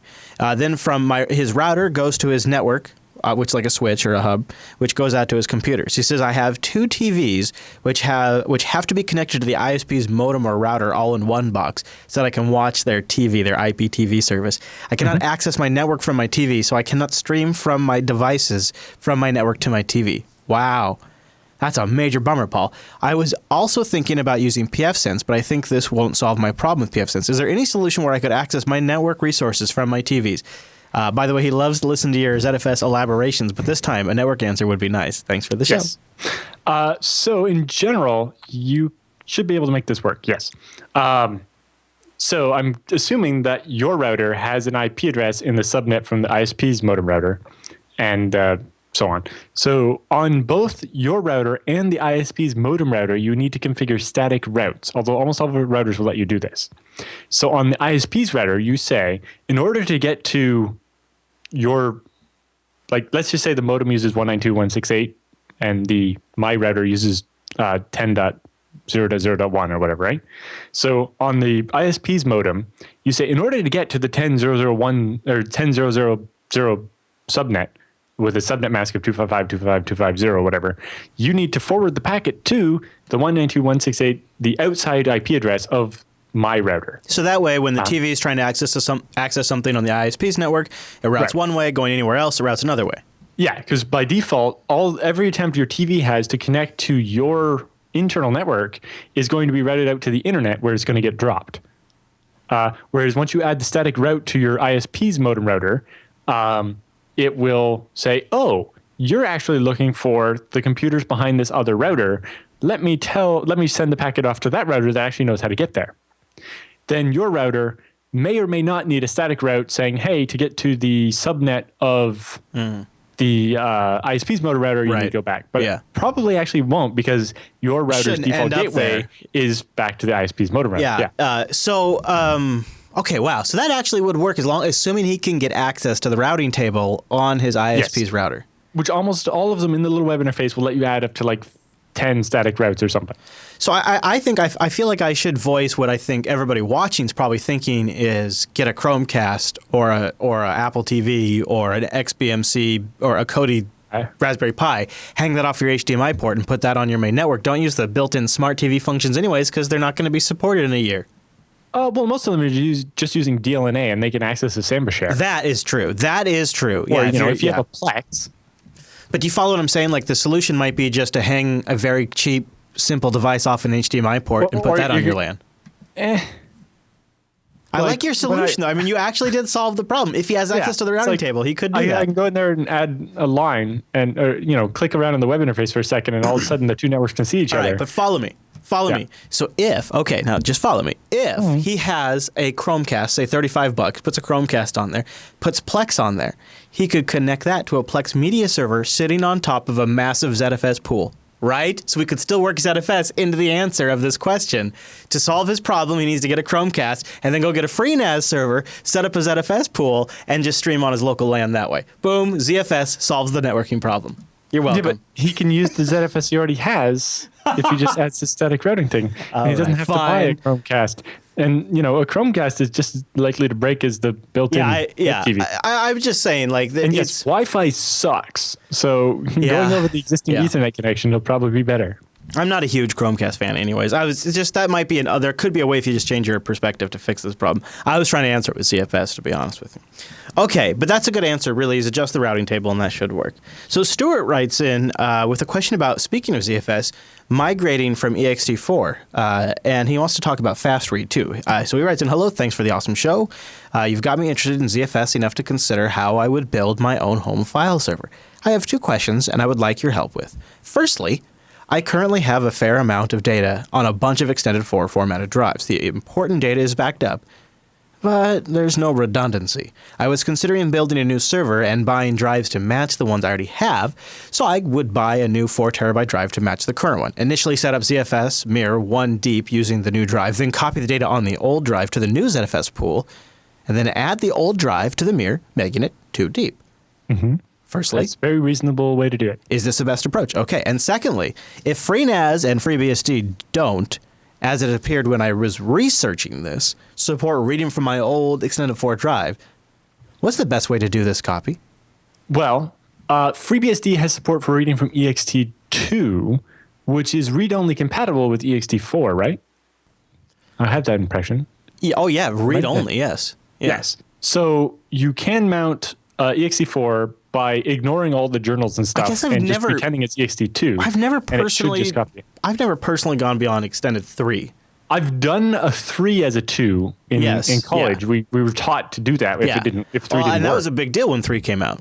Yeah. I think it works with 4 too. It worked with 4. Yeah. Separately, just recently on BSD Now, we covered in the quarterly status report that there's support for doing ext4 by using the Linux kernel as a module to use the native ext4 driver compiled for FreeBSD. Okay. But in general, you could be able to do it that way. All right. So the other thing is, now that you can get OpenZFS on Linux, you could make the pool on Linux, import the data from ext4, export the pool, and then import the pool on a FreeBSD machine. Yeah. But in general, ext2 driver in FreeBSD, and I don't know if FreeNAS exposes that though, would allow you to do that. So secondly, obviously that would be a lot faster than trying to copy over the network or something. I'm likely taking on a new project soon, which would involve me writing software, which has to process images that are very large, like 50 gigabyte arrays, on a disk, probably in a non-contiguous manner. If I was to use my shiny new ZFS server to hold these arrays, would the best thing for me to do would be to look to make non-contiguous read speeds as fast as possible. And how would I think he's asking, how would I do that? Thanks for the great show. Right. So it really depends. Now, there's non-contiguous and there's non-contiguous. So is it non-contiguous or is it random? A big important thing is how much are you reading? If you're reading, a 1 megabyte at a time in different places, your performance is going to be fine. If you're reading 4 kilobytes at a time in random places, then it will be maybe less good. Okay. ZFS has a prefetch algorithm that will, notice what you're doing and try to keep up, although obviously it can't predict random. And then obviously the more RAM you have, the more of the file you can keep in RAM and so on. But if you're only ever reading, then something like an L2 arc where you can cache the bits of those large files might help or it might not. It really depends on the size of your working set, how much of these files you're doing at the same time. In general, ZFS should be okay for it. So wait. What's the difference? What do you mean? All these files at the same time? If it's one machine accessing one file? If you're trying to access only 50 gigabytes of data total, then easily that caches on an SSD to be really fast. Sure. If you have 150 gigabyte files, all of a sudden that's 5 terabytes and you don't have that much SSD. Right? Yeah, that makes sense. Okay. Yeah. The big SSD. If you're doing a lot of really small reads and need better performance to that, you want more spindles and to do them as mirrors, and you will get more performance that way. All right, you ready to jump back to networking? See what we're doing? Networking to file system? Sure. Yep. All right, Timothy writes in, pfSense and a network-wide VPN client. All right, here he goes. Here we go. This is a question I think that probably a lot of people have. Firstly, thanks for all your helpful discussions, particularly around ZFS and FreeNAS. It's helped me greatly, but I have a little more, something a little different for you today. I'm planning on setting up a pfSense router in my house as an open VPN client such that every device on the network runs through a VPN. I'm hosting a VPS mainly for privacy for my ISP. Additionally, I've always run some kind of VPN server out of my house that I can get to my systems on my local network remotely, which I know pfSense can do. The main problem is that with Australian upload speeds being what they are, it is useful for connecting to my computer over SSH and similar, but even using it for basic web browsing on the remote device is painful. Like if it's from a So you're at a coffee shop and you want to VPN to your house and use your home internet connection? Yes. But when you're at home, you want to VPN to your VPS and use its internet connection? I think so. He says, I know OpenVPN clients can be configured to be able to communicate with each other. If my pfSense router is one of those clients, can I talk from my laptop at a coffee shop through the VPN server on my VPS, through my pfSense box, and communicate with devices on my home local network? If possible, theoretically, this gives me the internet speed of connecting to the VPN in the data center while still allowing access to my network, much more convenient and constantly switching between two separate VPNs. So, yes, okay. Yeah. So ideally, you will dial all your clients into the VPN on the VPS, which has the fast connection. Right. And so you will have to configure the VPN connection from your house to the VPS, as a site-to-site VPN, which is basically one that's meant to bridge two offices, right? If your company has two offices, you can do a site-to-site VPN where they're bridged so that all the machines appear as if they're on one really big LAN and they don't actually realize that they're in two separate places. And then you basically make your laptop the third site. Easy peasy. And okay. It should be fairly straightforward. So yeah, you want your own VPN client set up to see each other, and you basically use the VPN server on the VPS as everything, and you always connect to that. And in the kind of roundabout way, we'll be able to get to your house because if you let all the clients see each other, you'll have one big happy virtual LAN. Okay, Alan, to round out the feedback for this week, we have one more email from Australia. 2 emails from Australia back to back. That's pretty cool. Jacob writes in, he says, "Hi, Chris and Alan. Thanks for the show. It's awesome. I've got a question about where I should put my home server." This is a great question. He said, "I live in Melbourne, Australia, and I'm building a house which finally allows me to put a rack server cabinet in. My plan is to order a few servers from IX Systems." He says, "Even though it's kind of expensive to ship to Australia, it's still cheaper than buying locally here." And you know what? The staff are amazing. Exactly. He says, "I'm going to get a rack cabinet locally here, though. My question is, where should I put it? I know if I put it in the indoor garage, I may get a little dust and perhaps even moisture in there. And if I put it in the house, it's going to be way too loud. I saw people put it in the basement, but unfortunately here in Australia, not many houses have basements. Should I get the local contractor to build a small, isolated section in the garage with sound isolation and a raised floor? Or should I think about something else? Thanks." Obviously, building a special thing for the servers is great.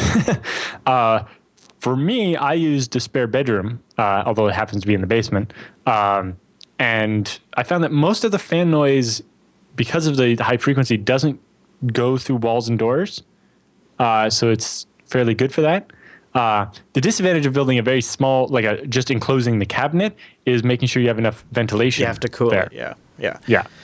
So for me, in the room in the basement, there is the old air conditioner I had when I had an apartment. So it's a floor unit that has hoses that go out the window. You remember people would ask, what are those hoses going out your window? So that runs in the room in the basement and cools that whole room. And that's where the rack is. And of course, the attic's no good. It gets too hot up there, like Colonel Panic in the chat room's talking about right now. It's what he did. And remember, also power is a consideration. Yes. You definitely want to consider that, if you're going to build an enclosure or something, make sure you get enough power. I had a separate 15 amp circuit put in for the computer room I'm sitting in when I moved in. Yeah. I didn't know that I was going to build a data center in my basement, or I would have had a couple of circuits put into the room down there while the electricians were here. It was before I moved in, so all my stuff wasn't in the way. It made it much easier to get work done. When Angela and I were building our house, and I told them I wanted 2 30-amp connectors out there, they're like, "What? What do you put in an extra washer and dryer and then just put it out there?" It really, so if you can have a contractor get power out there and you can build a room and you can cool it, that's definitely the way to go. Skip the raised floor. I mean, ideally, if you can afford it, do it. But it only really makes sense when you have the whole room with the raised floor, so you can run cabling under it and so on. Yeah. You could save a lot of money there, and what I would do instead is focus on, if you can, super tall ceilings. That might help with some of the heat, and then having a way to exhaust that heat and a way to bring in a fresh air exchange. Well, that was the interesting thing. The very first data center we were in for Scale Engine, they did what's called hot aisle containment, right? So they had 2 rows of rack back to back, and they actually had a roof over it and a door on the end, and the other one was flush against the wall. And there was actually just a big passive vent, and the hot air would just kind of go out by itself, because all the computers are pushing their hot air into this little contained area, and there's a vent, and so the air just kind of goes out by itself. Now, with our application, it was fine. Part of it was the outside of the hot containment, the air temperature was like 17 degrees Celsius, which is pretty chilly.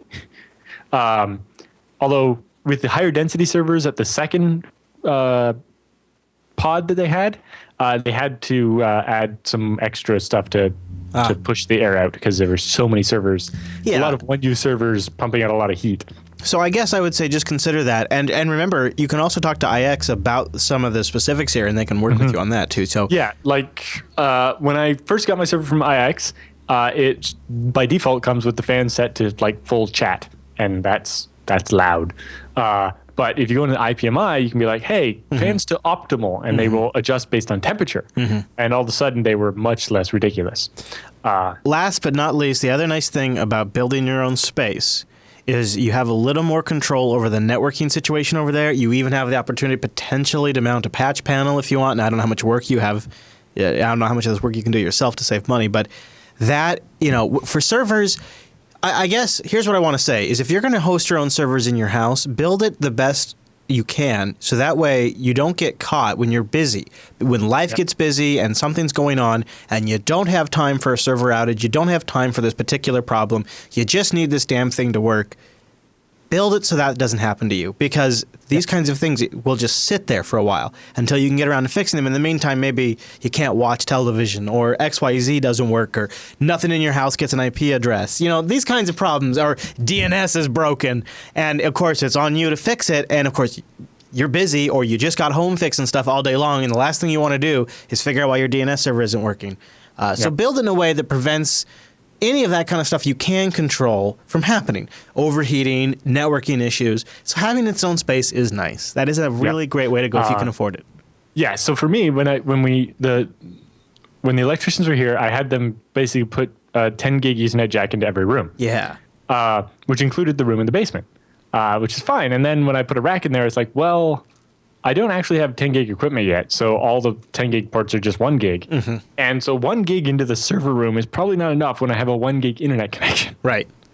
And so I end up myself pulling like 6 or 8 more strands from the switch in the laundry room into that back bedroom. Yeah. And I created a giant lag between the switches. And the internet comes in the laundry room, and one of those 6 cables goes directly, so it provides just a clean whole gigabit dedicated to the internet, goes into the router. Did you know? And stuff goes back and forth. Did you know that the last email next week is about your internet setup? People want to know. So you could go into detail if you want next week. Okay. Little tease there. Sure. And then, Jacob, one last bit of advice. I know we've just said all this stuff. Don't overbuild it at the same time. Yeah, exactly. I was just going to say that. Yeah. Before you go crazy and spend a bunch of money, realize how many servers are you going to have in here? Yeah. If it's like 3, you might just build a couple of shelves or something instead of buying a rack. Yeah, you might just be fine. You might not need to go too crazy. The moisture might not be a big deal. I live in the freaking Pacific Northwest. It is basically a rainforest here, and we have a couple of servers out in our garage all the time. You know what? The moisture cuts down on the static electricity. So there you go. Don't worry about it too much. If you read the details on the server motherboards or whatever, it says what level of humidity it can deal with. Yeah. And it's usually, as long as you're not actually spraying water on it, it'll probably be fine. Yeah, so and you know what, too, Jacob? Also, I'll just mention this: if you're on a budget, start with the essentials: good power, good networking, and a shelf, right? And then you can build from there later on. You could build the walls, you could build the cooling system down the road too. Because I've been in this position where I'm building my house, and I'm arguing with literally with my contractor. We had to have the conversation: do you really need 17 Ethernet jacks in this house? And I'm like, yeah, absolutely. I need 4 in the living room. Of course, I need 4. And you know what? Turns out I ended up putting a switch in the living room because I needed more than 4 ports. So there you go. So I remember having these conversations. I remember how everything adds to the cost. So you could, if you just walk that line, you'll nail it. All right. So if you want to get your question answered, go to jupiterbroadcasting.com/contact and send it in to the TechSNAP program. Just make sure you choose us in the dropdown. If you've asked us a question recently, we are doing a double right now. So you may see your question next week, and we've answered a bunch more questions. Yep, there you go. And if you haven't asked your question yet, send it in already. Yeah, come on, what the heck? All right, with the feedback all done, that means it's time for the TechSNAP Roundup.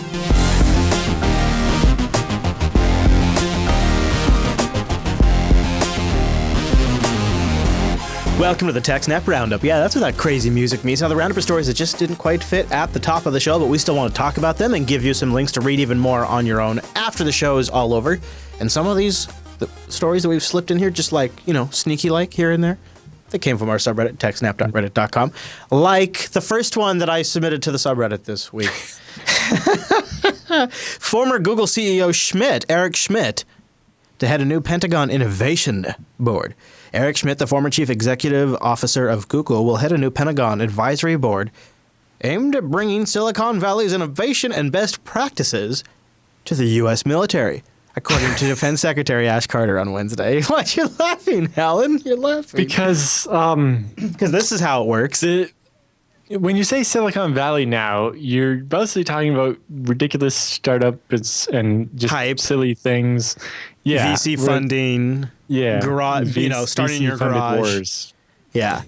Yep. Schmidt, now the executive chairman of Alphabet, the parent company of Google, said the board would help bridge what he called the clear gap between how the U.S. military and technology industry operate.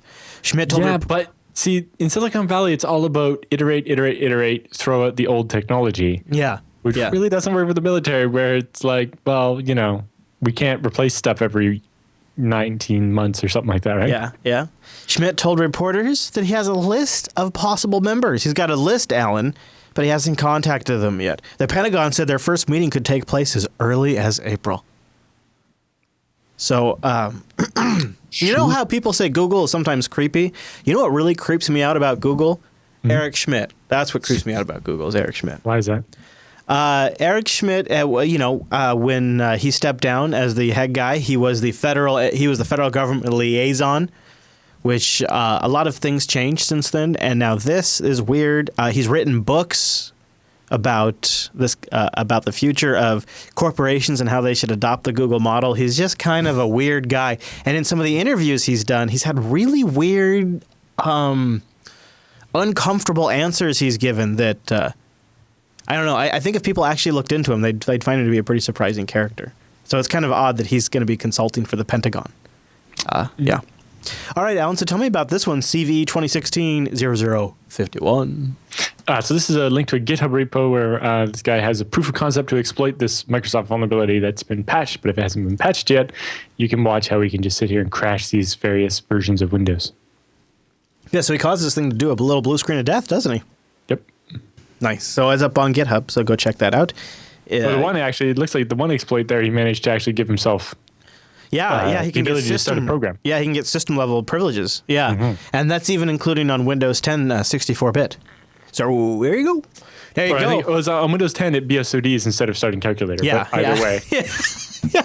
Yeah. On the early Which is actually the intended behavior, right? I mean, that's better. You'd rather crash than run the exploit. It's better than nothing. I watched it, so you didn't have to, and I'm happy to see Computer World has an article about it. I watched hours of testimony between Apple, the FBI, and of course the House Judiciary Committee panel about encryption on the iPhone, and they actually had some tough questions for Director Comey. And in there, Comey admitted that the FBI was responsible for getting the iCloud account reset, which prevented future backups. He says, and I quote, "As I understand from the experts, there was a mistake made in that 24 hours after the attack, where the county, at the FBI's request, took steps that made it impossible later to cause the phone to back up again to the iCloud." That's what, according to his testimony. He admits that there was their mistake that prevented the phone from backing up properly. Yeah, so asking Apple to fix it for them is kind of ridiculous. Yeah, there's that. I read a piece online that really made me think about this, and then there was somebody who testified on this committee. I'm surprised we haven't seen. Oh, actually, no. I'm sorry. It was one of the panel members. I should probably get his name. I'll try to find a clip of it. He asked the question, why can't you just take the non-volatile storage out of the iPhone 5C? And on there is the HFS Plus file system, which has the encryption key and the encrypted file system on this chip. Put it in a reader and access it like any other hard drive. And the reason why the panel member was asking the question is because there was a post online where somebody did just that to see if it was possible. Is they broke open an iPhone 5C, removed the non-volatile storage, and put it on a reader board and was able to access it. So, and with the FBI, so the guy asked, with your $2 billion budget here, you're telling me you couldn't do that? And he says, and by the way, if you could do this, you could make infinite copies of the file system and you could run cracks against it at infinitum. And there's no passcode prevention at that point anymore. And because you're Comey accessing it directly. Yeah. And Comey basically said, well, I don't know if we've Well, I don't know anything that. about computers, so you're just speaking gibberish. Well, to me. actually, and actually, at one point when he continued to press him on the point, Comey said, "Sir, if I knew the answer to that, it'd be malpractice. I'm not supposed to be in the IT field of things." So that was his answer. Yeah, it was an interesting panel, and the debate goes on. So our first Krebs article from the roundup, and maybe our only Krebs one this week. I think. Maybe they're no, and we might have one more. I think we was rushed with the show notes. No. Krebs gets good representation. In fact, let me check. Hold on. Survey says, yeah, it is our only Krebs one this week, but don't worry. Yep. Breach Credit Union comes out of its shell. Yes. That's good. So via Hold Security, Krebs found out about this credit union who had their website was compromised. So he calls them up and tries to tell them, and they're like, don't really believe him. So after a couple of days and they haven't fixed it, he calls them up again, gets a different person. He's like, yeah, and they're like super skeptical, and they're like, they don't believe that he's Krebs or that, it's not some kind of scam. And eventually he gets a call back from like the senior IT director guy, and he's like, oh yes, everybody here knows who Krebs is. I think part of the problem is that Krebs' only outlet was to call like the regular support number for the bank, this small credit union, and get, your regular support person, not actually some way to reach directly to the IT security team. So, all the IT guys, sure, they know they've read Krebs' blog, but the people that answer the phone so that to tell grandma how to enter her debit card number or whatever, they don't know who Krebs is. No, and you wouldn't expect them to. It's not like they're all, not everybody that works at the bank is reading the latest cybersecurity news. In this particular case, it wasn't a very sophisticated attack. It seems the credit union had Joomla with some third-party standard backup module.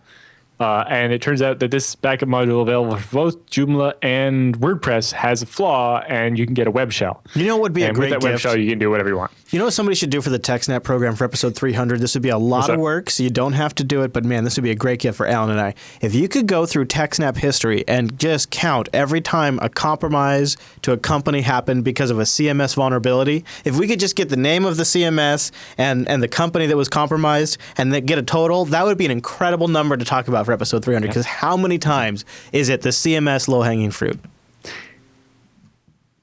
For little people's weblogs or whatever, okay. If you're a bank, how do you not have the web app run on like a read-only file system so that you can't write anything? Thank you. Like the bank, what are they uploading?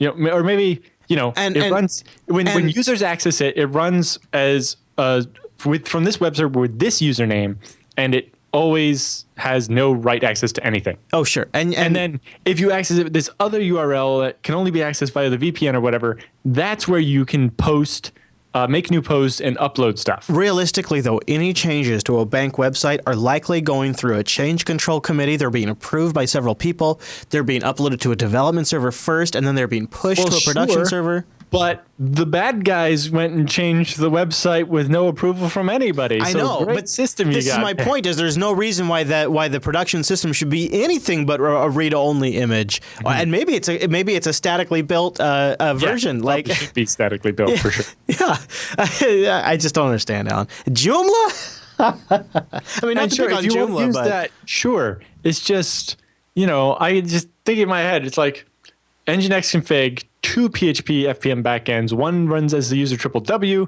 and can't can't write or modify or create new files at all. Has no access except for to read. And then over here you have a second PHP pool or whatever running as the user website that can write files, can upload images, and you only allow access to the one that can post via the VPN from inside the bank or whatever. Yeah. And, protect it with HTTPS, like basic authentication or something, so that the bots can't get it. But basically, in this case, the bank's website was compromised by a regular website botnet thing that just goes out picking on Joomlas. The attackers probably didn't even know that they compromised a bank and could have injected some code to steal the login and password of everybody at the bank that logged into the website. Right. But Krebs goes on noting that, what would be really great is if we had a standard way to get a hold of people about this stuff so that it gets escalated to the right people. And so there's CERT, the Computer Emergency Response Team, and they can deal with certain things like vulnerabilities and making sure that vendors get notified and so on.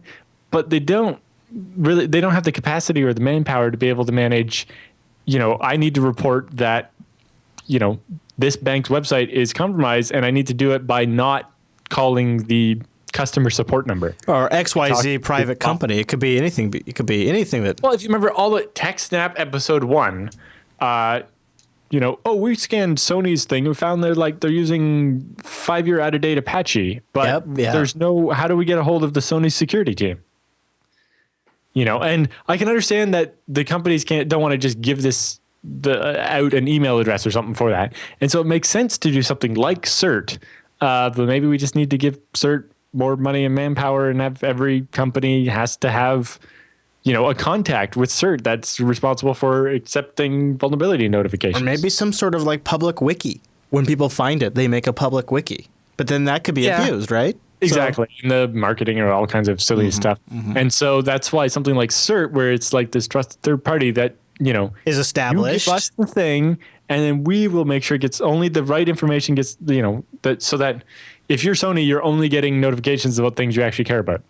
Right. Good point.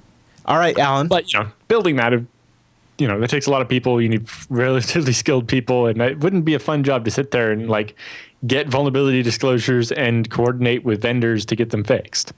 But yeah, that's a good point. So when you're over there at Asia BSDCon, better tell all those MacBook running BSD guys to update their 1Password, because I bet there's going to be an update. Post over on Medium by Ross Hossman points out that 1Password sends your passwords in clear text across the loopback interface on the Mac if you use the browser extension. So he tested this on macOS 10, 10.11.3 using 1Password from the Apple Mac App Store. And he's using Chrome with the 1Password extension version 4.5.3.90. And he has, he basically, he figured it out by doing a TCP dump, Alan, and then later a Wireshark. And there's the password right there in clear text. And it's pretty easy for anybody with admin privileges to listen on loopback. Yeah, I mean, it's not necessarily a very remotely exploitable kind of vulnerability, but it's one for your passwords that's pretty significant. Yeah, it seems like it wouldn't be, if you're going to be connecting to localhost, it couldn't be that hard to do it over SSL. Yeah. Although in that case, a local attacker could probably get access to the certificate because it would be on the same machine as well. But, it'd be better than what they're doing now. We have a video for our next story in the roundup. What's this? So I invited a few of the world's best hackers to try to hack me and show me where my vulnerabilities are. And now I'm going to meet them in Las Vegas for DEF CON. So this was posted up on Facebook, it looks like. You want me to play a little more of this? Yeah, I think the first one really gets the point home. Biggest hacker convention of the year. Okay. They're going to hack me using social engineering, which is essentially hacking without any code. They just use a phone and an internet connection. Do you want to do a sample phishing call? What's phishing? Phishing is voice solicitation, and basically what you do is you use the phone to extract information or data points that can be used in a later attack. Let's do it. Who are you going to call? Maybe I'll call your cell phone provider and see if I can get them to give me your email address. I bet they're good. I bet they have my back. But yeah, go for it. This is a great experiment. I'm going to spoof from your number, so it's going to look like it's calling from you. Okay. All right, so you kind of get the idea, but this is this is really So neat. she goes to YouTube and gets a loop of a baby crying sound effect. Yeah. And puts that on out of her speakers while she calls and uses a Hi, I'm so sorry. Can you hear me okay? My baby, I'm sorry. my husband's like, we're about to apply for a loan and we just had a baby and he's like, get this done by today. So I'm so sorry. I can't call you back. Wow. Yeah. And basically social engineers the phone company into resetting his password, adding her to his account, and finding out what email address is associated with his account. Look at his face. He's like, oh, crap, she's got me. Yeah. And this is later on, and there's more in the video. So if you're interested, go check it out. That's a great video. Thanks, Alan. Very cool. But yeah, it just shows how you can do, the adding the crying baby loop off. And her anxiousness, which she did very good acting. Yeah. Just, if you're motivated, that's what it takes. Yeah. And, we've seen, basically, this is how they did what was it, Matt, somebody from Gawker or whatever? Not Matt Heyman. No. Nope. Yeah. But I know what you mean. The guy that got his iCloud compromised by compromising his Amazon account. So basically getting his Amazon account or calling Amazon and getting them to give part of his credit card number. Right. And then the using he needed to and then using that to call Apple and pulling all the same kind of crap very easily manage to take over everything. Yeah, and that's always going to be the weakest link is the humans, and of course we don't want to talk to robots that are probably less easy. Right, and it's like nobody wants to not help the lady on the other phone with the crying baby in the background, right? I wonder if there's going to be an overreaction by law enforcement at some point to really crack down on this kind of stuff and then make examples out of people. Could see that. Sure, but the big one is, you need to support companies, and if you call up Scale Engine, we don't reset your password. Yeah, really a matter of policy okay. and practice would really fix a lot of this stuff. That's true. Yeah, but at the same time, when you call Apple support, Apple's whole marketing thing is that they're there to help you. Yeah. It's like, well, if you can't definitively prove that I'm me, you probably shouldn't help that person. Yeah. But, you can see how it is possible to, not have that email address anymore or whatever and end up locked out of an iTunes account and have no way to get it back. And, all your music is there, and that's a big deal. But, that's like most of the recovery stuff is pretty, it's like having all this two-factor auth stuff is great until somebody can call up and go around all of it by running a crying baby loop off YouTube. Silly humans. Speaking of silly humans, the independent.co.uk is fired up. Only China and Russia violate their citizens' privacy as much as the Snoopers Charter allows. I've been reading more and more about this, so I thought we'd cover a little bit here. Theresa May, the Home Secretary, wants to give police powers that even the most, and as they say, unfree countries do not have. The investigatory powers bill unveiled yesterday is an affront to Parliament after 3 inquiries in which MPs said the measures went too far and the powers it contained were sprawling. May told her officials to go even further. It will give the police the power to read your web histories, even if you're entirely innocent of any crime. It will let the police hack your phone. In fact, the hacking provisions are so broad that it will give the intelligence agencies and the police the power to force your ISP to hack your personal devices from the camera and microphone on your smartphone or TV to your laptop or desktop.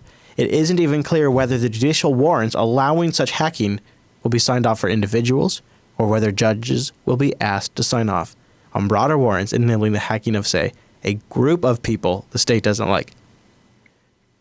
Parliament has said the lack of detail. They're like, we'll just make your ISP do the hacking because we're not going to pay for the hacking. Yeah, so this has been going around for a while though. Like they said it was too much before, and it didn't. And they're like, make it worse. Yeah, I don't follow, but it's really quite awful. Yep. It seems reactionary too. All right, tell me about this cryptos team, Diffie and Hellman, that wins 1 million. What? The Diffie and Hellman team? What? Wins $1 million? Yes. So, Whitfield Diffie and Martin Hellman were the guys who invented the Diffie-Hellman key exchange. Yes. Part that makes SSH work and SSL work, and almost all the crypto that we depend on today is based on work by these two, and they've been awarded the Nobel Prize of Computing. Yeah, the Alan Turing Computing Award, which is unofficially known as the Nobel Prize of Computing, which gives you $1 million apparently. Yep. Well, there you go. Well, they kind of deserve it. Yeah. Well. They deserved it a long time ago when $1 million was worth more, actually. But, their work has become more important recently. As we want less people to read our stuff. All right. So I believe the head of Brazil's Facebook division has been arrested for refusing to share WhatsApp data with the government in Brazil. Yeah, I would take that to mean that. Interesting. I kind of assumed WhatsApp was already kumbaya with local governments. Apparently not. Yeah, in a state book, Facebook called the arrest an extreme and disappropriate measure. Disproportionate. Sorry, the arrest was ordered by the judge in the northeastern state of... Oh, geez, this the problem here, Alan, is the font is super tiny for me. Hello, hi there. So there, now I can read it. Facebook has always been and will be available to address any questions Brazilian authorities may have, the company said, but this was too far. The judge ordered that the guy goes in there for 48 hours. Yeah, well, so... they were like, you have to give us the stuff. And they're like, no. And they're like, okay, here's a fine. Give us the stuff. No, here's another fine. Give us the stuff. No, go to jail for 2 days. And I guess is he paying the fines? Did they say in here? I think Facebook did pay the fines because I don't know that they really have a choice technically. But Oh, good guy. Facebook, I guess. Interesting boy, that is a complicated situation, isn't it? yeah, because You have to imagine this is a common problem for WhatsApp. WhatsApp is super popular, so that's got to happen all the time.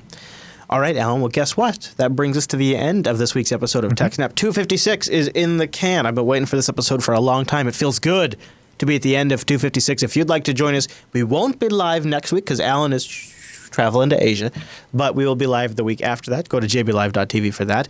And you can go to jupiterbroadcasting.com/calendar to get that converted in your local time zone. Don't forget, though, if you just subscribe to our RSS feeds, you just get every show automatically, and you don't have to worry about what. Then it just happens for you. It's some sort of internet magic. You should check it out. We have the links in the show notes. You can find links to everything we talked about in the show notes as well as multiple different editions, including audio and high-definition video of every single episode. Okay, everybody, thanks so much for tuning in this week's episode of TechSNAP, and we'll see you right back here next week.